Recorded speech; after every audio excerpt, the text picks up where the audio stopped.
제가 진리침례교회에서 마지막으로 이제 설교하는 날입니다. 저는 마지막 설교를 준비하면서 무슨 메시지를 전해야 할지 이제 또 적지 않게 고민을 했습니다. 그래서 여러 본문을 놓고 기도하던 중에 하나님께서 우리에게 하신 마지막 말씀을 하는 게 좋겠다는 생각을 했습니다. 그래서 오늘 본문도 성경의 가장 뒷부분에 기록된 말씀으로 선택했고 제목도 하나님의 마지막 말씀이라고 했습니다. 어떤 사람들은 하나님께서 항상 말씀하신다고 생각하지만 사실은 전혀 그렇지 않습니다. 하나님께서는 항상 말씀하지 않으세요. 하나님께서 항상 말씀하신다고 생각하는 것은 그렇게 그 사람이 생각하는 착각일 뿐입니다. 어젯밤에 하나님께서 자신에게 말씀하셨다는 이야기를 하는 사람도 있어요. 제가 뭐 이런 얘기를 해서 이제 그분께는 죄송한데 저희 교회에 나오시는 분은 아닌데 가끔 문자를 하시는 분이 있는데 약간 항상 좀 충격적인 메시지를 보내요. 뭐 어떻게 보면 별게 아닐 수도 있지만 그래서 저는 항상 별거 아니다 이렇게 얘기를 해주는데 그저께인가 최근에도 메시지가 와서 질문을 해요. 근데 좀 좋은 질문이란 게 있는지는 모르지만 좀 그래도 좋은 질문을 해주면 좋겠는데 이상한 질문을 자주 합니다. 그래서 제가 어저께는 그 LA 말씀침례교회의 그 홈페이지를 알려줬어요. 거기에 질문하면 좋은 대답을 얻을 수 있다. 저한테 질문하지 말고. 무슨 질문이었냐면 멸망의 아들도 구원받을 수 있나요? 뭐 이런 질문이에요. 멸망의 아들이 회개하고 예수님을 믿으면 구원받을 수 있나요? 그래서 제가 그거는 마귀도 구원받을 수 있나요? 이런 거랑 같은 질문이다. 그래서 구원받을 수 없다. 성경에 따르면 그렇게 예언되어 있고 그래서 저는 그거를 묻는 게 더 궁금하다. 왜 그게 궁금한지가 더 궁금하다. 이렇게 제가 문자를 보냈더니 그런 얘기를 하더라고요. 사실은 계속 자기 귀에 네가 멸망의 아들이다 이런 음성이 들린대요. 그래서 자기가 멸망의 아들일 수도 있는데 구원은 받고 싶고 그래서 예수님은 믿고 구원받고 싶은데 구원받을 수 있느냐는 거예요. 그래서 그건 하나님의 말씀이 아니니까 그거는 무시해라. 하나님의 말씀에 믿음을 둬야 된다. 이렇게 이제 이야기를 하고 말았습니다. 그래서 하나님께서 자기에게 얘기하신다. 뭐 음성을 통해서건 밤에 갑자기 우지나 하는 음성이 들려서 뭐 얘기하신다. 그거는 사실이 아니에요. 성경에 의하면. 그거는 마귀가 속이는 겁니다. 그렇죠. 아니면 정신적인 어떤 문제가 있어서 환청이 들리는 거예요. 그거는 정신과 의사한테 또 가봐야 됩니다. 하나님께서는 1900년 전의 계시록을 끝으로 더 이상 말씀하지 않으세요. 그래서 어떤 사람이 자기에게 하나님께서 말씀하셨다 이렇게 하는 건 그냥 자기가 그렇게 생각하는 겁니다. 하나님께서 말씀하신 적이 없어요. 물론 지금도 하나님께서는 성경을 통해서 말씀을 하시죠. 그러니까 성경을 제외하고는 1900년 전에 성경을 계시록을 끝으로 더 이상 말씀하지 않으신다는 겁니다. 온 세상 사람들 또 구원받은 사람들과 구원받지 못한 사람들이 들어야 될 모든 말씀을 이미 성경에 다 기록해 놓으셨어요. 따라서 하나님께서는 필요한 말씀이 있으면 지금도 성경을 통해서 말씀하십니다. 다시 특별한 방법으로 말씀하실 필요가 전혀 없다는 거예요. 만약 누군가 자신이 성경 외에 다른 말씀을 하나님께 받았다고 주장한다면 그건 하나님을 거짓말쟁이로 만드는 것이든지 아니면 하나님께서 쓸데없는 반복을 하시는 분이라고 주장하는 것입니다. 예를 들어보면 우리는 성경을 통해 구원은 오직 예수 그리스도를 통해서만 온다는 사실을 알고 있어요. 성경에 그렇게 되어 있죠. 예수 그리스도를 통하지 않고 아버지 하나님께 나아갈 수 있는 사람은 아무도 없다는 사실을 성경을 통해서 알고 있습니다. 그런데 만일 제가 이런 얘기를 한다고 한번 가정을 해볼게요. 이것만 딱 잘라서 편집하지 마세요. 가정이니까. 제가 이제 여러분에게 이렇게 얘기를 해요. 갑자기 어젯밤에 하나님께서 이루 말할 수 없는 광채 가운데 수많은 천사들과 함께 제 앞에 나타나셨습니다. 그리고 저에게 아주 중요한 말씀을 해주셨어요. 우진아, 네가 아주 신앙생활을 제대로 잘하고 있기 때문에 비밀을 한 가지 얘기해 주겠다. 지금까지는 예수 그리스도를 통해서 구원을 받았지만 이제부터는 아니다. 너희들이 구원받을 수 있는 새로운 이름을 주겠다. 이렇게 제가 얘기한다면 어떨까요? 성경에 의하면 이것은 두 가지 거짓말을 포함하고 있습니다. 첫째는 예수 그리스도 외에 구원받을 수 있는 다른 이름이 있다는 것. 이건 거짓말이죠. 성경에 의하면 이것은 전혀 사실이 아닌 마귀의 거짓말이에요. 둘째 거짓말은 무엇인지 아세요? 우진아, 네가 신앙생활을 제대로 잘하고 있다. 이 부분이에요. 이것도 사실과 부합하지 않는 부분이기 때문에 거짓말이에요. 누군가 이렇게 자신이 성경과는 다른 계시를 받았다는 얘기를 들으면 여러분은 어떤 반응을 보이시겠습니까? 하나님께서 성경을 통해 말씀하신 것과 다른 것을 주장하는 사람이 있다면 그 사람은 거짓말을 하는 것이고 마귀에게 미혹된 것이고 여러분을 속이려고 하는 것입니다. 따라 하나님께서 성경에 이미 말씀하신 것과 다른 말씀을 하실 리도 없고 누군가에게 그런 말씀을 주실 리도 없다는 거예요. 그렇죠. 그래서 누군가가 자기가 계시를 받았다고 주장을 하는데 성경과 다른 이야기를 한다면 그 사람이 거짓말을 하고 있다는 것이죠. 성경이 거짓말이 아니기 때문에. 그렇다면 성경과 같은 말씀을 하신다면 어떨까요? 제가 이렇게 얘기를 한번 해본다고 가정을 해볼게요. 하나님께서 어젯밤에 저에게 나타나셔서 이렇게 말씀하셨어요. 누구든지 원하는 사람은 구원받을 수 있다. 내 아들 예수 그리스도를 통해 누구든지 하나님의 아들이 될 수 있다. 방금 제가 한 말을, 방금 제가 어젯밤에 받았다는 계시, 이것을 성경과 비교해 본다면 이 말이 참일까요? 거짓일까요? 교묘한 질문이 아니에요. 참이에요. 그렇죠. 누구든지 원하면 예수 그리스도를 통해서 구원받을 수 있습니다. 이건 성경에 기록된 사실이고 진리예요. 그런데 하나님께서 이렇게 성경과 일치하는 말씀을 저에게 주셨다면 그게 갖는 의미가 무엇일까요? 성경에 있는 말씀을 그대로 하나님께서 저에게 꿈에 나타나셔서 해주셨다면 그게 갖는 의미가 무엇일까요? 그 말씀이 더 의미가 있는 말씀이 되는 걸까요? 그건 아니죠. 아무런 의미도 없는 말이에요. 그건. 그렇죠. 이미 같은 말씀이 성경에 기록되어 있다면 하나님께서 굳이 똑같은 말씀을 다시 하실 필요가 없어요. 그렇죠. 그래서 새로운 계시가 필요하지 않다는 거예요. 그것이 성경과 다른 것이라면 잘못된 것이기 때문에 필요하지 않고 성경과 같은 것이라면 이미 성경을 통해서 말씀하셨기 때문에 또다시 새로운 계시가 필요하지 않다는 것입니다. 따라서 성경과 다른 말이든 성경과 같은 말이든 하나님께서 누군가에게 나타나서 어떤 말씀을 주실 필요가 없다는 겁니다. 하나님께서는 1900년 전에 성경을 통해 우리가 들어야 하고 알아야 하는 모든 말씀을 기록해 주셨어요. 만약 우리가 반드시 알아야 할 말씀이 있었다면 성경에 그것을 기록해 두셨을 겁니다. 하나님께서 지금 내가 깜빡했는데 그때 그걸 하나 더 집어넣었어야 추가했어야 되는데 이런 건 없다는 거예요. 성경엔. 이렇게 믿는 것이, 그러니까 성경에 기록된 것이 우리가 알아야 될 모든 말씀이, 하나님의 말씀이 다 기록되어 있다. 이렇게 믿는 것이 바로 성경을 하나님의 말씀이라고 믿는 믿음이에요. 오늘 우리가 살펴볼 본문에서는 삼위일체의 하나님이신 아버지와 아들과 성령 하나님께서 세 가지를 말씀하고 있습니다. 저는 이 세 가지 말씀이 진리침례교로 모인 지금 이 자리에 앉아있는 우리에게 정말 딱 필요한 말씀이라고 생각을 합니다. 우리가 하나님께서 하시는 이 말씀의 정확한 의미를 파악해서 이 말씀대로 우리에게 지금 마지막에 하시는 이 당부의 말씀대로 우리가 산다면 주님께서 다시 오실 때 부끄럽지 않은 모습으로 설 수 있을 거라고 확신합니다. 오늘 이 시간을 통해 여러분이 이미 가지고 있고 손에 들고 있는 말씀이 무엇이라고 기록되어 있는지 확인해 보는 시간을 갖도록 하겠습니다. 먼저 성령 하나님께서 하시는 말씀을 보겠습니다. 다시 17절을 보세요. 성령과 신부가 말씀하시기를 오라 하시는도다. 듣는 자도 오라 할 것이요 목마른 자도 올 것이요 또 누구든지 원하는 자는 값없이 생명수를 취하라.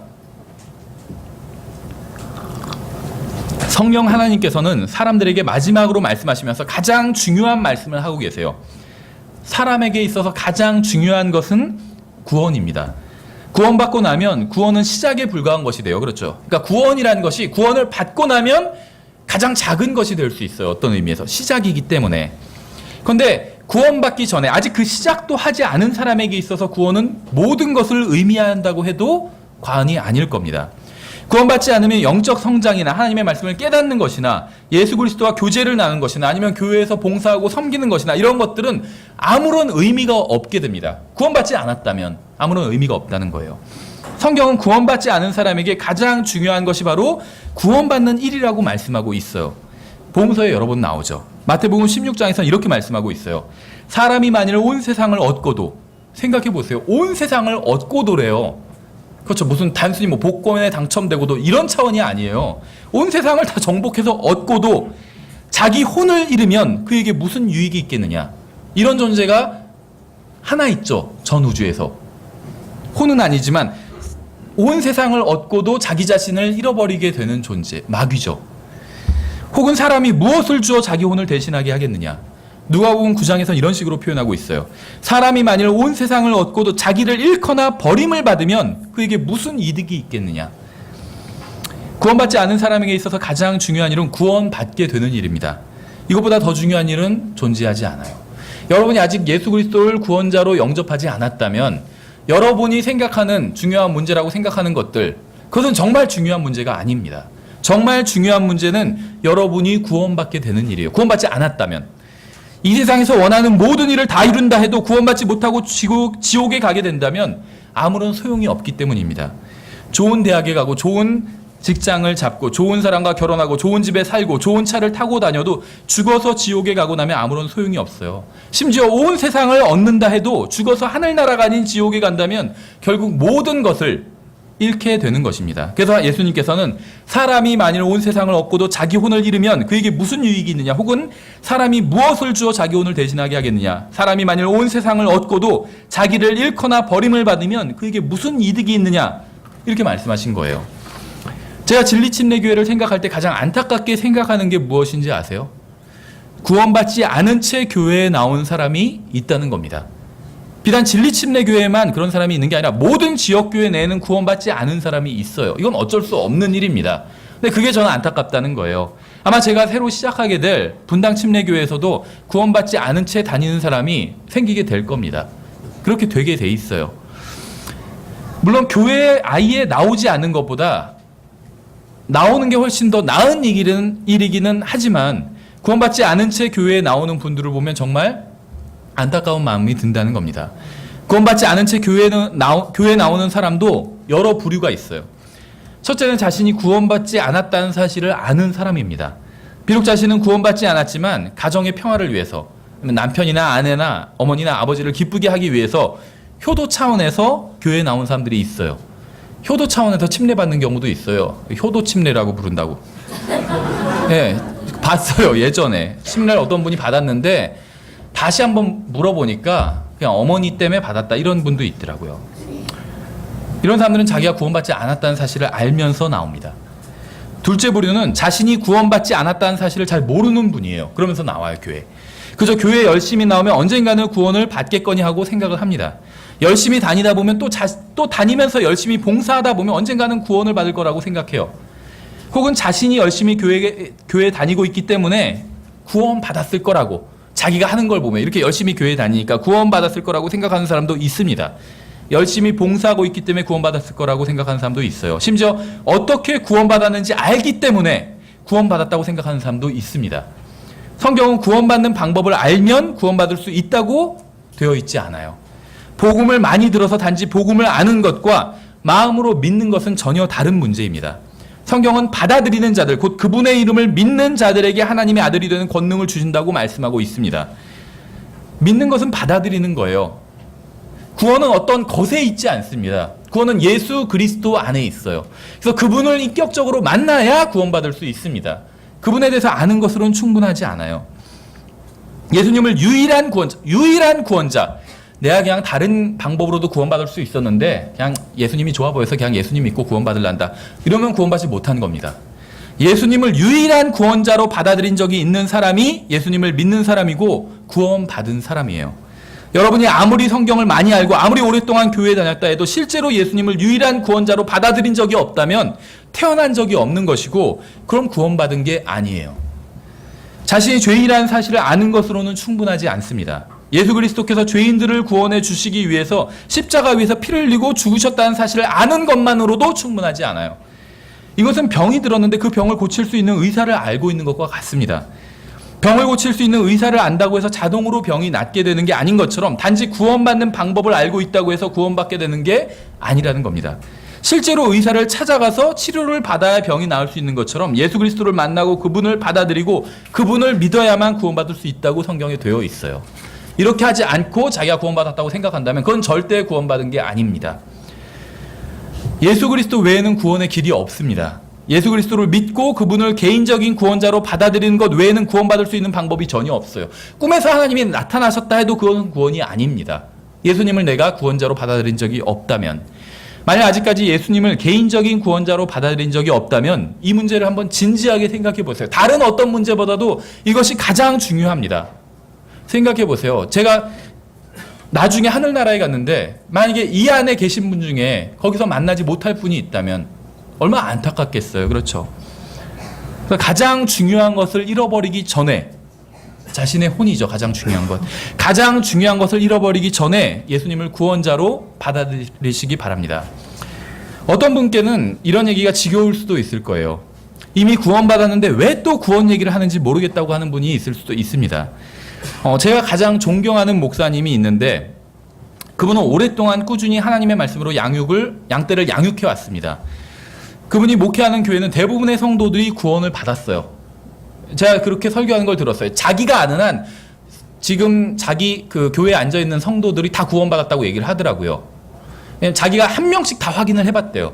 그래서 자기가 아는 한 다 구원받았다고 얘기를 하더라고요.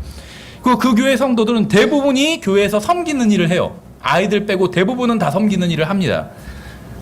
그런데도 굉장히 자주 복음 설교를 해요. 그 설교를 하는 중에 복음을 굉장히 또 많이 이야기를 하고 그러면서 이런 말을 합니다. 만일 여러분이 구원받았다 해도 지난 일주일 동안 단 한 사람에게도 복음을 전하지 않았다면 다시 복음 설교를 들어야 합니다. 마음이 차가워졌기 때문에. 전 여기에 전적으로 동의를 합니다. 제가 우리 교회에서 공식적으로 모든 성도들이 모인 가운데 가장 먼저 전한 메시지는 피에 젖어 붉은 손이라는 메시지였습니다. 저는 그 메시지를 전하면서 이런 예화를 든 적이 있어요. 어떤 목사님이 자기 교회에서 이제 설교를 하면서 청중에게 이런 질문을 하더라고요. 여러분은 누구나 예수 그리스도를 믿으면 지옥에 가지 않고 구원받는다는 사실을 믿으십니까? 이렇게 하니까 성도들이 다 아멘 하고 대답을 하더라고요. 우린 잘 안 하지만 일반적으로 많이 하잖아요. 그 사실을 믿는다는 거죠. 아멘은 그렇게 될지어다. 동의한다는 의미죠. 그러자 그 목사님이 다시 질문을 합니다. 여러분은 정말로 복음을 믿으면 구원받는다고 믿으십니까? 그러니까 성도들이 더 큰 소리로 아멘 하더라고요. 그러자 그 목사님이 다시 질문을 합니다. 그런데 여러분은 왜 복음을 전하지 않습니까? 누구든지 예수님을 믿으면 구원받을 수 있다고 믿으면서 왜 그 사실을 다른 사람들에게 말하지 않는 겁니까? 여기가 성도들이 아무런 대답도 하지 못했어요. 그러자 그 목사님이 자기 교회 성도들을 향해서 이렇게 말씀하시더라고요. 여러분은 사기꾼입니다. 여러분은 하나님 앞에서 영적인 사기꾼입니다. 이 세상에서 가장 잔인한 사람이 누군지 아세요? 연쇄살인범이 아니에요. 히틀러나 무솔리니나 김일성 그런 독재자가 가장 잔인한 사람이 아닙니다. 사람이 예수 그리스도를 믿지 않고 죽으면 지옥에 간다고 믿으면서도 복음을 전하지 않는 사람이 가장 잔인한 사람입니다. 이 사람이 가장 잔인하고 냉혹한 사람이에요. 사람이 사람에게 해줄 수 있는 가장 관대하고 큰 사랑은 복음을 전해주는 것입니다. 구원받지 않은 사람을 위해 기도해 주세요. 내 안에서 성령님께서 역사해 주셔서 내가 구원받을 수 있었던 것처럼 그 사람 안에서도 역사해 달라고 기도해 주세요. 저도 지금 우리 교회에 있는, 지금 진리침례교회에 있는 분들 중에 제가 그렇게 기도하는 분이 있어요. 제가 잘나서 구원받은 게 아니잖아요. 그렇죠? 제 안에서 성령님께서 역사해 주셔서 제가 구원받을 수 있었던 거거든요. 그 사람 안에서도 역사해 달라고, 기회를 달라고 그렇게 기도를 합니다. 그렇게 기도하고 그 사람에게 가서 복음을 전해주세요. 사랑을 가지고 복음을 전해주세요. 성경은 마지막으로 구원 초청을 하면서 성령님께서만 말씀하시기를 이렇게 기록되어 있지 않아요. 성령과 신부가 말씀하시기를 이렇게 말씀하고 있어요. 여러분이 그리스도의 신부라면 성령님과 함께 구원받지 못한 사람들에게 구원 초청을 해야 합니다. 성경이 그렇게 기록하고 있잖아요. 여러분 안에 계신 성령님께서 구원받지 못한 사람들을 초청할 수 있도록 여러분이 입을 열어 복음을 전해 주어야 해요.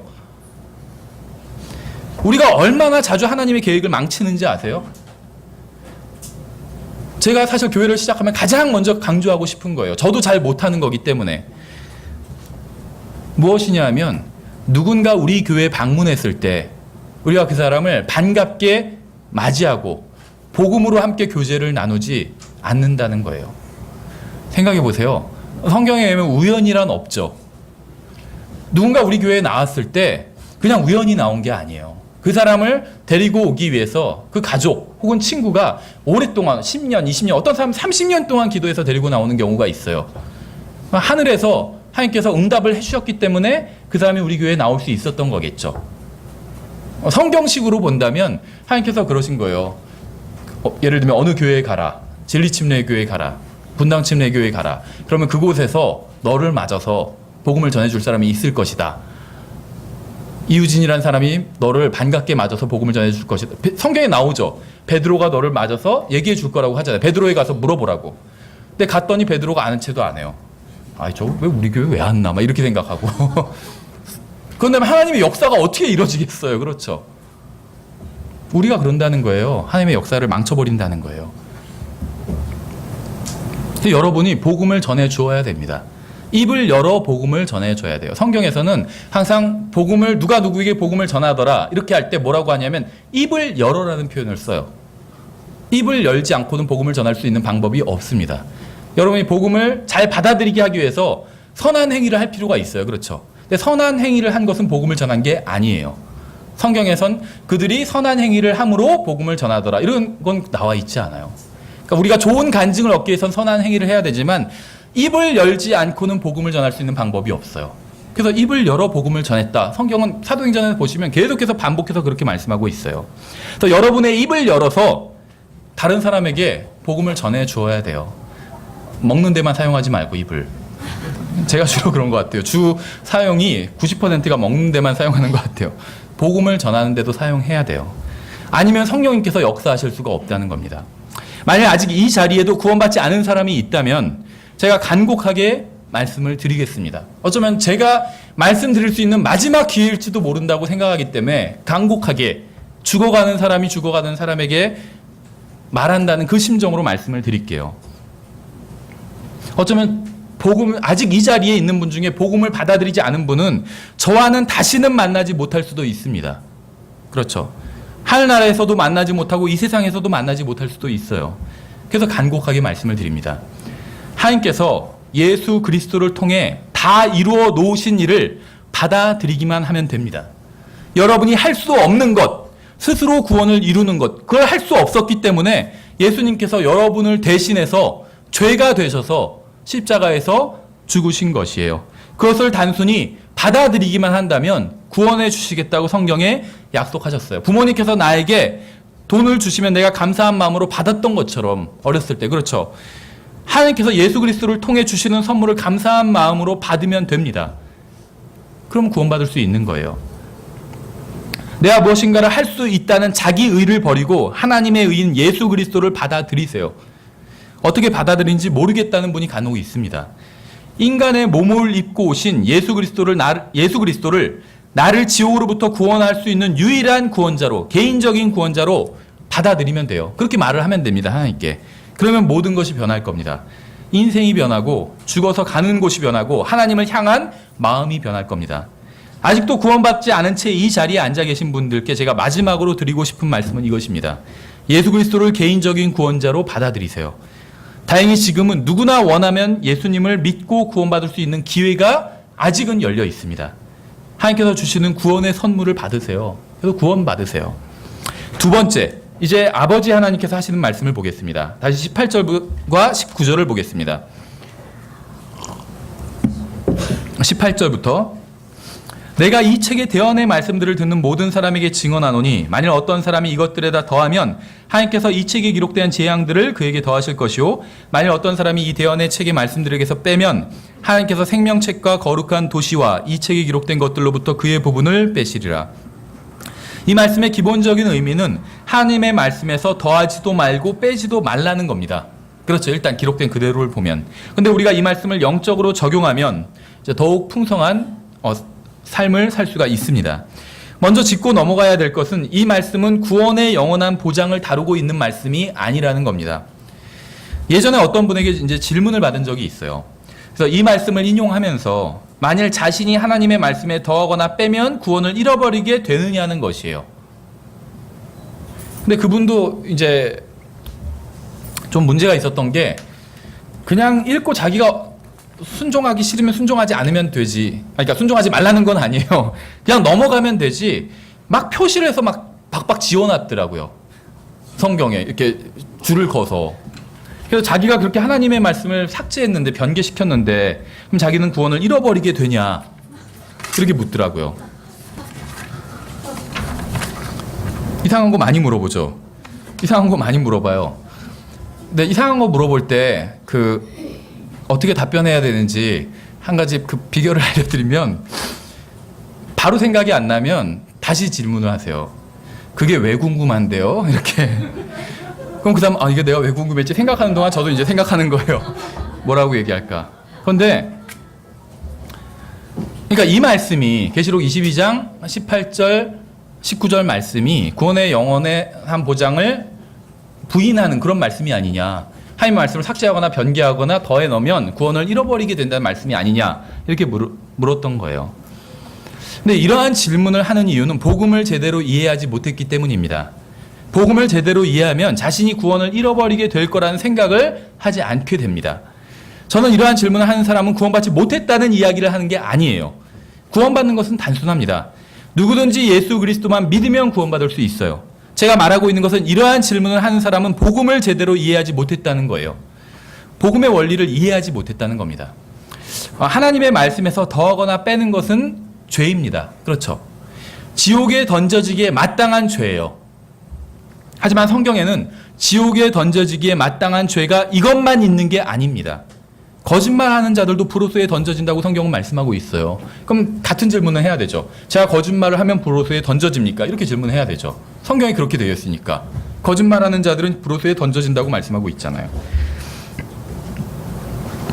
모든 죄의 종착지는 지옥입니다. 따라서 하나님의 말씀에 무엇인가를 더하거나 빼는 죄를 포함한 거짓말하는 죄까지도 포함한 모든 죄는 지옥에 던져질 죄예요. 하지만 예수 그리스도께서 십자가 위에서 어떤 일을 해주셨는지 아시죠? 우리의 모든 죄값을 치러주셨어요. 요 죄, 계시록 22장 18절 19절에 기록된 요 죄, 그것만 빼고 죄값을 치러주신 게 아니라 모든 죄값을 치러주셨어요. 예수님께서 십자가 위에서 치르지 않은 죄값은 없습니다. 모든 인간의 모든 죄에 대한 값을 치러주셨어요. 그래서 성경에선 또 그분의 아들 예수 그리스도의 피가 모든 죄에서 계시록 22장 18절에 있는 죄만 빼고 이렇게 기록되어 있지 않아요. 모든 죄에서 우리를 깨끗하게 하느니라 이렇게 말씀하고 있어요. 예수 그리스도의 피가. 따라서 계시록 22장 18절 19절 말씀은 구원의 영원한 보장을 다루는 말씀은 아닙니다. 한번 구원받은 사람은 영원히 구원받은 거예요. 하나님의 부르심과 선물에는 후회가 없다고 되어 있어요. 주고 나서 괜히 줬다. 저렇게 하는 거 보면 안 줄 걸. 이런 후회가 없다는 거예요. 그렇게 만약에 하나님께서 후회하신다면 여기 있는 사람들 다 구원 잃어버렸어요. 그렇죠. 저도 요즘 계속 운전하고 다니면서 정말 내가 죄를 지으면 구원을 잃어버리지 않는다는 것이 얼마나 감사한지 더 크게 느끼고 있어요. 운전을 하면은 욕이 늘더라고요. 그렇죠. 그래서 왜 그런 말이 있잖아요. 운전을 해야 진짜 욕을 배운다. 이런 말이 있어요. 리얼한 욕. 여러 번 구원 오늘 사실 오는 길에도 구원 잃어버렸을 거예요. 그러면 하나님께서는 계시록 22장 18절 19절 말씀을 통해서 더하거나 빼지 말라고 경고하셨습니다. 우리는 구원받은 하나님의 자녀로서 어떤 죄를 지어도 지옥에 가지는 않지만 하나님 아버지를 슬프게 하고 성령님을 탄식하게 할 수는 있어요. 그렇죠. 따라서 우리는 하나님의 말씀에 순종해야 합니다. 계시록 22장 18절부터 19절은 구약 성경 신명기를 인용한 말씀입니다. 이게 이제 계시록에선 성경 변개시키지 말라는 말씀에 포커스를 맞추고 있지만 구약 성경은 이제 좀 더 포괄적인 말씀을 하고 있어요. 제가 읽어보겠습니다. 두 구절을 신명기 4장과 12장을 인용한 건데 제가 4장을 먼저 읽어볼게요. 2절에 너희는 내가 너희에게 명령하는 말에 더하거나 거기에서 빼지 말고 계시록에서 인용한 말씀이 맞죠. 내가 너희에게 명령하는 주 너희 하나님의 명령들을 지키라. 명령들을 지키라는 말씀까지 하고 있어요. 신명기 12장 32절에선 내가 너에게 명령하는 것은 무엇이든지 그것을 지켜 행하고 너는 거기에 더하거나 그것에서 빼지 말지니라. 하나님께서 우리에게 원하시는 것은 우리가 단순히 성경을 변개시키지 않는 것이 아닙니다. 하나님께서 주신 말씀을 변개시키지 않는 것은 당연하고 그 말씀에 순종해서 그 말씀을 지켜 행하는 것이에요. 그렇죠. 듣기만 하는 자가 아니라 행하는 자가 되라고 하셨잖아요. 하나님께서는 자신의 말씀에 더하거나 빼지 말라고 하시면서 명령들을 지켜 행하라고 하셨어요. 하나님께서 원하시는 것은 여러분이 단순히 하나님의 말씀을 변개시키지만 않는 게 아니라 그 말씀대로 지켜 행함으로 여러분에게서 성령님의 열매가 열리는 것입니다. 하나님께서는 여러분이 하나님의 말씀대로 살기를 원하세요. 그것이 인생을 제대로 사용하는 것이기 때문에 그래야 여러분이 그리스도의 심판석에서 흠없이 점없이 설 수 있기 때문입니다. 그래야 여러분이 이 세상이 모두 사라지고 영원히 펼쳐질 때 아무런 후회를 하지 않을 수 있기 때문입니다. 오늘날 많은 사람들이 예수님을 사랑한다고 하지만 하나님의 말씀에는 관심이 없어요. 교회 다니고 예수님을 믿는다고 하고 하나님을 사랑한다고 하지만 성경에는 무관심합니다. 그러나 하나님을 사랑한다고 하면서 그분의 말씀을 사랑하지 않는다면 그것은 하나님을 사랑하는 게 아니에요. 예수님을 믿는다고 하면서 그분의 말씀인 성경을 믿지 않는다면 그것은 결국 예수님을 믿지 않는 겁니다. 하나님을 믿는 사람은 그분의 말씀도 믿고 예수님을 사랑하는 사람은 그분의 말씀도 사랑하고 하나님을 존중하는 사람은 그분의 말씀도 존중합니다. 성경을 믿지 않고 예수님을 믿을 수 있는 방법은 없어요. 성경을 따르지 않고 예수님을 따를 수 있는 방법도 없습니다. 왜냐하면 예수님께서는 성경을 통하지 않고서는 말씀하지 않으시고 성경대로 하지 않고서는 일하지 않으시기 때문에 성경이 없었다면 우리는 예수님을 알 수 없었을 것이고 예수님이 아니었다면 성경은 아무런 의미가 없었을 겁니다. 성경은 하나님의 말씀이에요. 그러나 성경은 하나님은 아닙니다. 하나님이 계시고 성경이 있는 것이지 성경이 있고 하나님이 계신 것이 아니기 때문에. 그러나 성경을 무시하는 것은 하나님을 무시하는 겁니다. 왜냐하면 성경이 하나님의 말씀이기 때문에 만일 어떤 아들이 아버지의 말을 무시하면서 아버지를 존경한다고 하면 그건 거짓말일 뿐입니다. 하나님을 존중하는 사람은 하나님의 말씀인 성경도 존중합니다. 오늘날 많은 사람들이 예수님을 사랑한다고 하지만 어떻게 예수님을 사랑하는지 그 방법은 모르고 있어요. 그래서 이상한 교회에 다니는 거예요. 예수님을 따른다고 하지만 어떻게 따르지는지는 모르고 있습니다. 그래서 이상한 교회에 다니는 거예요. 그렇죠. 제대로 된 교회에 나와야 되는데 진리침례교회 같은 아니면 분당침례교회 같은 분당 지역에 사는 사람들은 이렇게 광고도 좀 하고요. 예수님을 믿는다고 하지만 어떻게 믿는지 모르고 있어요. 성경을 믿는 것이 예수님을 믿는 것입니다. 예수님을 따르는 것이 성경을 따르는 것이 예수님을 따르는 것이에요. 성경을 사랑하는 것이 예수님을 사랑하는 겁니다. 왜냐하면 예수님을 사랑하는 사람은 그분의 말씀대로 행하기 때문에 우리가 그분의 명령들을 지키는 것 이것이 곧 하나님을 사랑하는 것이니라. 그분의 명령들은 무겁지 아니하니라. 성령님께서 우리 안에서 일하시면 무겁지 않다는 거죠. 하나님께서는 우리에게 자신의 말씀에 더하거나 빼지 말고 그 말씀대로 살라고 명령하셨어요. 그런데 우리의 인생은 어떤가요? 구원받고 영원한 생명을 얻은 우리가 하나님의 말씀대로 살고 있나요? 우리의 인생 어딘가에는 하나님의 말씀에 없는 것이 더해져 있고 어딘가에는 하나님의 말씀에 있는 것이 빠져 있지는 않나요? 하나님께서 하라고 하신 것을 하지 않았다면 우리의 인생에서는 하나님의 말씀이 빠져 있는 겁니다. 하나님께서 하지 말라고 하신 것을 했다면 우리의 인생에서는 말씀이 더해져 있는 거예요. 우리가 실질적으로 말씀을 변개시킨 건 아니지만 영적인 의미에선 우리의 인생을 통해서 하나님의 말씀을 변개시킨 거예요. 여러분의 인생 중에는 하나님의 말씀에서 더해진 것이나 빠진 것은 없습니까? 여러분의 인생은 하나님의 말씀과 일치합니까? 저는 하나님께서 저에게 바른 성경인 킹제임스 성경을 알게 해주셨다는 사실이 정말 감사합니다. 제 눈을 뜨게 해주셔서 바른 성경을 볼 수 있게 해주셨다는 사실이 너무 감사해요. 여러분도 마찬가지일 겁니다. 여러분이 바른 성경을 사용하고 믿는 교회에 바른 성경을 믿는 교회에 다니고 있는 이유는 여러분이 잘나서가 아니라 하나님께서 여러분의 눈을 뜨게 해주셨기 때문입니다. 여러분은 하나님의 은혜로 바른 성경을 알게 된 거예요. 마치 하나님의 은혜로 구원받게 된 것처럼. 그래서 자랑할 것은 없어요, 우리가. 여러분이 킹제임스 성경을 가지고 있다는 것은 좋은 일이지만 그것만으로는 아무런 의미가 없을 수도 있습니다. 하나님께서는 여러분이 바른 성경을 가지고 있거나 무엇이 바른 성경인지 알고 있다는 사실만으로 여러분을 칭찬해 주시고 상을 주지는 않으실 거예요. 여러분이 가지고 있는 그 바른 성경을 읽고 그 말씀에 순종할 때만 하나님을 기쁘시게 할 수 있고 주님께 칭찬받을 수 있습니다. 여러분이 킹제임스 성경을 가지고 있다면 이제 출발선상에 선 것입니다. 여러분이 이미 가지고 있는 말씀에 순종해야 성장해 나가고 주님께 기쁨을 드리고 상을 받을 수 있는 거예요. 우리는 언젠가 모두 그리스도의 심판석 앞에 서게 될 겁니다. 그곳에서 우리는 우리가 구원받고 나서 행한 일과 한 말과 마음속에 품은 생각에 대해 심판을 받게 될 거예요. 우리는 하나님의 말씀대로 심판받게 될 겁니다. 그 말씀대로 살았는지, 혹시 그 말씀에서 하라고 한 것을 했는지, 하지 말라고 한 것을 하지는 않았는지 심판받게 될 거예요. 여러분 모두 그리스도의 심판석에서 주님께 칭찬받는 인생을 살 수 있습니다. 왜냐하면 여러분 안에는 성령님께서 계시고 여러분의 손에는 하나님의 말씀이 있기 때문에 정답을 이미 손안에 가지고 있고 최고의 개인교사와 동거하면서 시험에 떨어진다면 얼마나 안타까운 일이겠습니까? 오늘날 대부분의 그리스도인들이 가지고 있는 문제는 바로 하나님의 말씀을 존중하지 않는다는 겁니다. 하나님의 말씀을 기록된 그대로 믿지 않고 따르지 않는다는 게 바로 우리의 문제예요. 하나님의 말씀에 기록된 대로 순종하지 않는다는 게 우리의 문제입니다. 성경적 기독교가 아닌 것은 기독교가 아닙니다. 성경을 따르지 않는 기독교는 기독교가 아니에요. 하나님의 말씀대로 하지 않는 것은 기독교가 아닙니다. 그것은 그저 기독교를 흉내낸 종교일 뿐입니다. 만일 여러분이 하나님의 말씀대로 살지 않는다면 여러분은 그리스도인의 삶을 사는 게 아니라 종교인의 삶을 사는 거예요. 여러분이 아무리 많은 일을 하고 아무리 열심히 한다 해도 하나님의 말씀대로 하지 않는 것은 종교 생활을 하는 것에 불과하다는 것입니다. 구원받았건 그렇지 않건 상관없이 하나님의 말씀대로 하지 않는 것은 성경적 기독교가 아닌 종교일 뿐입니다. 여러분의 삶은 하나님의 말씀과 관련이 있습니까? 한번 여러분의 삶을 생각해 보세요. 뭐 어려운 얘기가 아니에요. 일주일 동안 살았던 삶, 그 하루하루, 한 시간 한 시간을 하나님의 말씀과 비교해 보세요. 관련이 있나요? 여러분의 삶이? 하나님의 말씀과 일치합니까? 하나님의 말씀에서 더하거나 빼는 것은 없습니까? 형제를 사랑하라는 말은 빼버리고 자기 멋대로 살아도 된다는 말은 집어넣지는 않았나요? 여러분의 인생은 정말 소중한 것입니다. 왜냐하면 그 인생은 하나님과 공동으로 사용하는 것이기 때문에 깨끗이 써야 돼요. 하나님도 사용하시는 거기 때문에.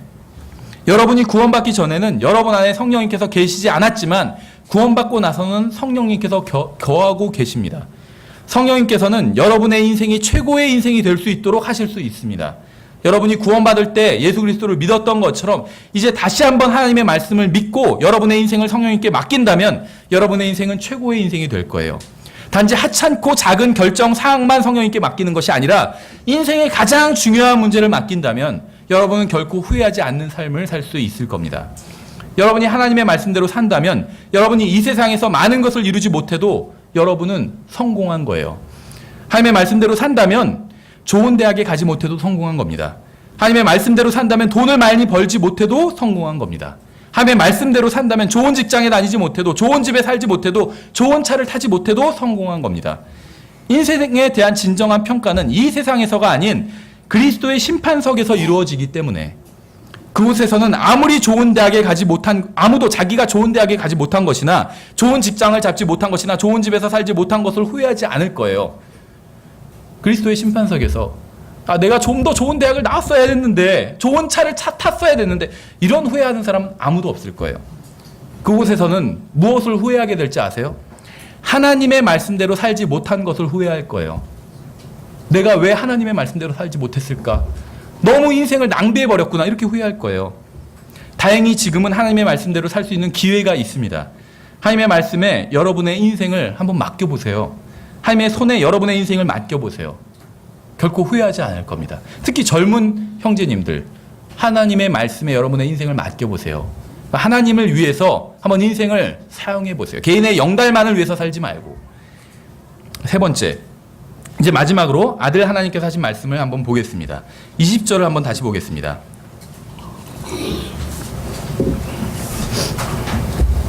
20절에 이것들을 증언하시는 분께서 이르시되 내가 반드시 속히 오리라 하시는도다. 아멘. 주 예수님이여 과연 그와 같이 오시옵소서. 속히 오시라는 거죠.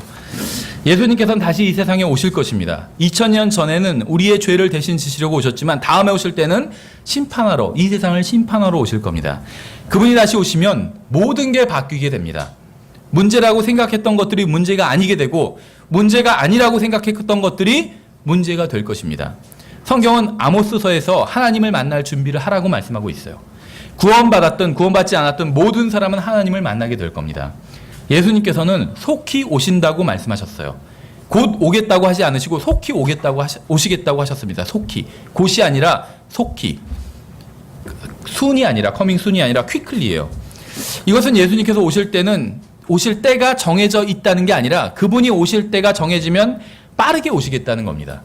곧 오시겠다 했으면은 그건 오실 때가 정해져 있다는 말이 되는데 속히 오시겠다고 한 것은 정해져 있지 않다는 거예요. 왜 예수님께서 오실 때가 정해져 있지 않은지 아세요? 예수님께서 오시는 때는 아버지 하나님께서 결정하실 것이기 때문입니다. 그래서 그날과 그 시각은 아들도 모른다고 얘기하신 거예요. 예수님은 전능하신 하나님이기 때문에 전지하신 하나님이기 때문에 모든 것을 아십니다. 하지만 예수님께서 오시는 날은 아버지 하나님께서 결정하실 권한에 두셨기 때문에 그날을 알 수가 없는 거예요. 그렇죠. 아버지 하나님께서 그날을 결정하시면 아들 하나님께서는 눈 깜짝하는 순간에 속히 오시는 겁니다. 셋째 하늘에서 여기 첫째 하늘까지 속히 오시는 거예요. 성경에 보면 하늘들을 접으시고 이런 표현이 나오죠. 그러니까 하늘들을 접고 오시는 거예요. 빠르게. 그러면 대환란이 시작되게 되죠. 또 교회는 하늘로 올라가게 됩니다. 교회는 정혼된 신부이므로 하늘에 올라가서 어린 양의 혼인식에 참여하게 될 겁니다. 다만 어린 양의 혼인식에 참석하기 전에 정결케 돼야 하기 때문에 그리스도의 심판석에 먼저 참석하게 됩니다. 교회가 예수 그리스도와 함께 재림하기 전에 그리스도인들의 몸은 썩어질 것에서 썩지 아니할 것으로 변화받게 될 거예요. 그러니까 지금 성형수술 받을 필요가 없어요. 이때 무료로 완벽하게 성형수술이 이루어지게 됩니다. 비싼 돈 주고 할 필요 없어요. 차라리 그 돈으로 맛있는 거 사 먹는 게 훨씬 나아요. 그리스도인들이 그리스도와 함께 재림하게 되면 하나님의 아들들이라는 사실이 온 세상에 온전히 드러나게 될 것입니다. 그리스도의 심판석에서 주님께서는 그리스도인들에게 그들이 거듭나고 나서 자신들의 몸으로 행한 일에 대한 상급을 주실 겁니다. 그리스도인들이 한 일들은 큰 불을 통해서 드러나게 될 거예요. 하나님의 영광을 위해서 한 일과 그리스도의 몸의 유익을 위해서 한 일은 모두 불을 통과해서 남을 겁니다. 그리고 자기 자신의 유익을 위해서 한 일들과 헛된 일들은 모두 불에 타버리고 상급을 받지 못할 거예요. 제가 전에도 말씀드린 적이 있는데 제가 뭐 교리로 또 꼭 그렇다 이런 걸 가르친다 이런 얘기는 아니에요. 근데 그냥 제가 혼자 추측하는 게 있어요. 이건 뭐냐면 공중은 예수님께서 공중으로 오시죠. 공중 재림. 이걸 다른 말로 하면 휴거입니다. 지상 재림이 이제 보통 말하는 재림이에요. 그래서 예수님께서 공중으로 오시면 우리가 공중으로 몸이 변화받아서 올라가서 예수님과 만나게 되죠. 근데 이제 이걸 믿는 건 좋은데 이제 여기까지 믿으면서 좀 이상하게 생각하면서 논쟁하는 사람들이 있어요. 뭐냐면 공중으로 올라가서 온도가 낮아지잖아요. 그러니까 공중에서 우리가 예수님을 만나면 거기는 온도가 낮지 않겠는가? 춥지 않겠는가? 그런데 괜찮을까? 이러면서 논쟁하는 사람이 있어요, 실제로. 온도를 막 계산해가지고. 근데 확실한 건 춥지 않아요. 왜냐하면 거기는 불이 막 활활 타고 있을 거기 때문에. 우리가 재료를 많이 가지고 올라갈 거예요, 아마. 그래서 막 불에 막 타고 있을 거예요. 그렇죠. 이걸 교리로 가르치는 건 아니에요. 그냥 추측이 그렇다는 거예요. 그래서 그때 우리가 행한 모든 일들이 다 드러나게 될 겁니다. 우리가 행한 일들 중 상급을 받지 못한 모든 의로운 일들과 처벌을 받지 않은 모든 악한 행위들이 다 드러나게 될 거예요. 그렇죠. 보석이나 아니면 지푸라기로. 그러므로 우리는 살아가는 동안 우리 자신을 살펴보고 판단해야 합니다. 그리스도의 심판석에서는 신실한 그리스도인들은 그 정도에 따라서 5개의 왕관을 받게 돼요. 우리가 여러 번 살펴봤었죠. 우리 교회에서는. 영광의 왕관, 또 생명의 왕관, 썩지 아니할 왕관, 기쁨의 왕관, 의의 왕관. 우리가 한 일의 종류에 따라서 이렇게 5개의 왕관을 받게 돼요. 그렇죠. 이외에 다른 보상들도 있습니다. 성경에선 이는 하늘에서 너희 보상이 크기 때문이라. 그가 자기 보상을 잃지 아니하리라. 그런즉 나의 보상이 무엇이냐? 아무도 꾸며낸 겸손과 천사 숭배로 너희를 속여 보상을 빼앗지 못하게 하라. 이런 말씀들이 있어요. 왕관 외에도 아마도 또 다른 보상이 있을 겁니다. 하나님께서 우리에게 주신 재능과 성령님께서 우리에게 주신 은사를 우리가 어떻게 사용하느냐에 따라서 주님께서 이 땅 위에 세우실 천년왕국에서 주님과 함께 통치할 권세를 부여받게 될 겁니다. 누가복음 19장의 비유를 자세히 생각해 볼 필요가 없어요. 찾으실 필요는 없습니다. 누가복음 19장에는 비유가 있어요. 귀족이 왕권을 가지고 오려고 떠나갑니다. 그러나 그의 국민들은 그 귀족을 싫어해서 그의 통치를 원하지 않습니다. 귀족이 왕권을 가지고 돌아왔을 때 귀족은 신실한 종들에게 도시들을 다스릴 수 있는 권세를 줍니다. 신실한 종이 귀족이 없는 동안 귀족을 싫어하는 사람들 사이에서 사역한 것을 주목해 볼 필요가 있어요. 반면에 악한 종은 그렇게 하지 않아서 자신의 보상을 빼앗기게 됩니다. 악한 종이 왕국에서의 자리나 생명을 잃지는 않아요. 그렇죠. 누가복음 19장 비유에는 생명을 잃게 된다, 바깥 흑암에 던져진다 이렇게 말씀은 나오지 않아요. 그것은 예수님이 통치하는 것을 원치 않았던 사람들이 바깥 흑암에 던져진다고 누가복음에 나와요. 누가복음에선 이 악한 종은 그냥 보상만 빼앗기게 된다고 나와 있다는 거죠. 이 비유에서 주님께서는 잘하였다 착한 종아, 내가 매우 작은 일에 신실하였으니 10도시를 다스릴 권세를 차지하라고 말씀하시는 것은 이건 정말 도시를 다스리라는 의미입니다. 그리스도인들은 왕과 제사장이에요. 그리스도인들은 천년왕국에서 예수 그리스도 아래서 도시들과 민족들을 다스릴 겁니다. 어떤 사람들은 이렇게 말합니다. 저는 구원받았어요. 이제 죽으면 하늘나라에 간다는 사실도 알고 있습니다. 이제 그거면 충분합니다. 제가 왜 주님을 위해서 내 인생을 살아야 하나요?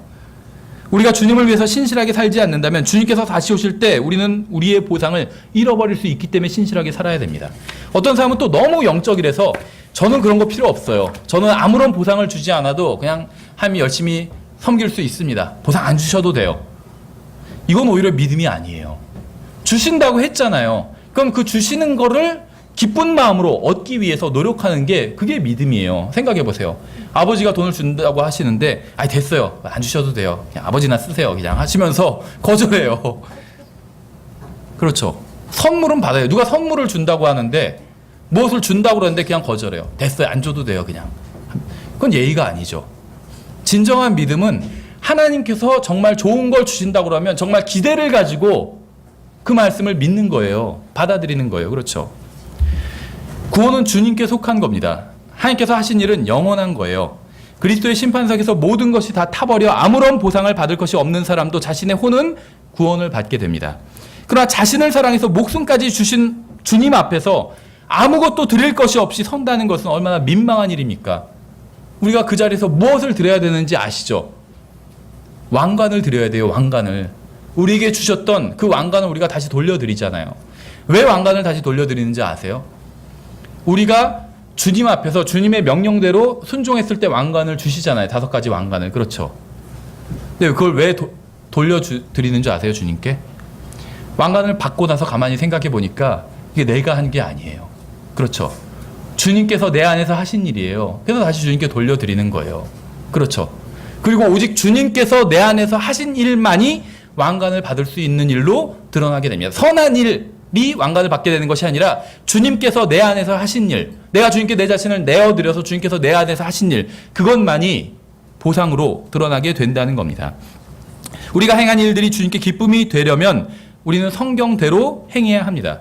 주의 종이 또한 이것들로 경고를 받나니, 하나님의 말씀을 말하는 거예요. 이것들을 지킬 때 큰 보상이 있나이다. 이렇게 말씀하고 있어요. 성경은. 우리가 하고 있는 일을 우리는 살펴봐야 합니다. 우리가 행한 일로 인해서 우리는 주님께 보상을 받게 됩니다. 우리의 교회나 부모나 남편이나 아내가 한 일로 함께 보상을 받는 것이 아니라 우리 자신이 행한 일로 보상을 받게 되는 거예요. 심는 자와 물 주는 자가 하나이며 저마다 자기의 수고에 따라 자기의 보상을 받으리니. 일은 각자 하고 자기의 보상을 받는데요. 성경은. 우리가 성경을 따라서 다른 사람을 따라가다 보면 보상을 잃어버릴 수도 있습니다. 그 사람이 아무리 신실하다 할지라도 인간이 고안한 교리나 제도나 규칙 같은 것을 따라간다면 축복을 잃어버릴 수도 있어요. 그래서 예수님께서는 다시 오시면 우리에게 보상을 주시겠다고 말씀하셨습니다. 보라, 내가 속히 오리니 내가 줄 보상이 내게 있어 각 사람에게 그 행위에 따라 주리라. 무슨 일을 하든지 마음을 다하여 주께 하듯 하고 사람에게 하듯 하지 말라. 너희가 상속의 보상을 주께 받을 줄 아나니 이는 너희가 주 그리스도를 섬기기 때문이라. 저는 오늘 새로운 이야기를 하지 않았습니다. 그동안 여러 번에 걸쳐 설교한 것과 성경 공부한 것을 다시 한번 반복했어요. 왜냐하면 여러분에게 필요한 것은 새로운 말씀이 아니라 이미 가지고 있는 말씀, 이미 들은 말씀, 이미 여러분 손 안에 가지고 있는 말씀을 실천하는 것이 필요한 일이기 때문에, 요약하면 하나님께서 마지막으로 하신 말씀은 3가지였어요. 제가 여러분에게 마지막으로 당부하고 싶은 말씀도 3가지입니다. 첫째는 구원에 관한 것이요. 만약 구원받지 못하는 사람이 있다면 반드시 구원받아야 돼요. 이 문제를 반드시 해결해야 합니다. 가장 중요한 문제예요. 구원받은 분들은 구원받지 않은 사람에게 반드시 복음을 전해 주어야 합니다. 그 사람에게 줄 수 있는 더 좋은 것은 없어요. 복음을 전해 줘야 됩니다. 2번째, 하나님의 말씀대로 살아야 합니다. 하나님의 말씀과 일치한 삶을 살아야 해요. 하나님께서 하라고 하신 것을 해야 합니다. 하지 말라고 한 것은 하지 말아야 돼요. 다만 이것을 여러분의 힘으로 하는 것이 아니라 여러분 안에 계신 성령님께 여러분이 내어드려서 그분께서 여러분 안에서 일하시도록 해야 합니다. 3번째는 예수 그리스도께서 다시 오신다는 사실을 잊지 말아야 합니다. 여러분이 무엇을 하던 어떤 결정을 하던 예수님께서 다시 오신다는 사실을 근거로 해서 결정을 하고 진로를 선택하고 무엇을 하시기 바랍니다. 그러면 절대 후회하지 않을 일을 하게 될 겁니다. 저는 1999년 2월에 진리침례교회에 와서 15년 대략 4개월 이상을 여러분과 함께 신앙생활을 했습니다. 오랫동안 다니던 교회를 떠나는 마음을 어떤 말로 표현해야 할지 모르겠습니다. 진리침례교회를 통해서 받은 은혜를 다른 사람들에게 전해주도록 하겠습니다. 진리침례교회 모든 성도들이 우리 주 예수 그리스도께서 다시 오실 때까지 하나님의 은혜 가운데 평안하시기를 기도하겠습니다. 이 땅에서는 다시 만나지 못할지 모르지만 그리스도 안에서 함께 그분의 피를 나눈 형제라는 사실을 서로 잊지 않았으면 합니다. 하늘나라에서 기쁨 가운데 다시 만난다는 소망을 가지고 살아가겠습니다. 우리가 주님을 만날 때 얼마나 큰 기쁨이 있겠어요. 그런데 우리가 또 오랫동안 떨어져 있던 형제 자매가 만난다면 얼마나 그게 큰 기쁨이 되겠습니까? 그렇죠. 난 기쁨이 반감될 것 같은데 그렇게 생각하는 분이 있을지 모르지만 그렇지 않아요. 제가 얼마 전에 어떤 분의 간증이라면 간증인 어떤 이야기를 들었는데 이제 어떤 이상한 교회에서 나온 분이에요. 근데 그분이 이런 얘기를 하더라고요. 그 교회에서 이제 트러블이 있고 굉장히 많이 또 착취도 당하고 힘든 일을 겪었어요. 그러다 이제 나왔는데 나갈 때 그 교회에 있던 목사가 이런 말을 하더래요. 이제 거기도 이제 구원에 한 번 구원받은 사람 영원히 구원받은 것이다. 이건 믿는 데거든요. 근데 이제 자기네 교회에서 나가잖아요. 그러니까는 너 나중에 천국에서 볼 때 내 눈 똑바로 쳐다보지 말라고 그러더래요. 천국이 무엇인지 모르는 거예요. 예수님께서 계신 곳, 예수님과 우리가 함께 한다는 것, 그곳에서 함께 형제자매들이 영원히 거하게 된다는 것이 무엇인지 전혀 모르니까 그런 말을 하고 있는 것이죠. 우린 기쁨 가운데 만날 거예요.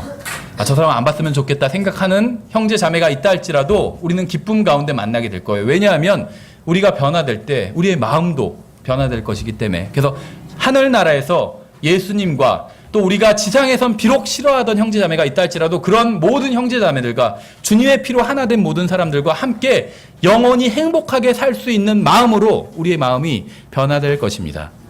그때까지 우리가 하나님의 말씀대로 열심히 각자에게 맡겨진 것들에 순종하면서 살았으면 합니다. 안녕히 계십시오. 예, 기도하겠습니다.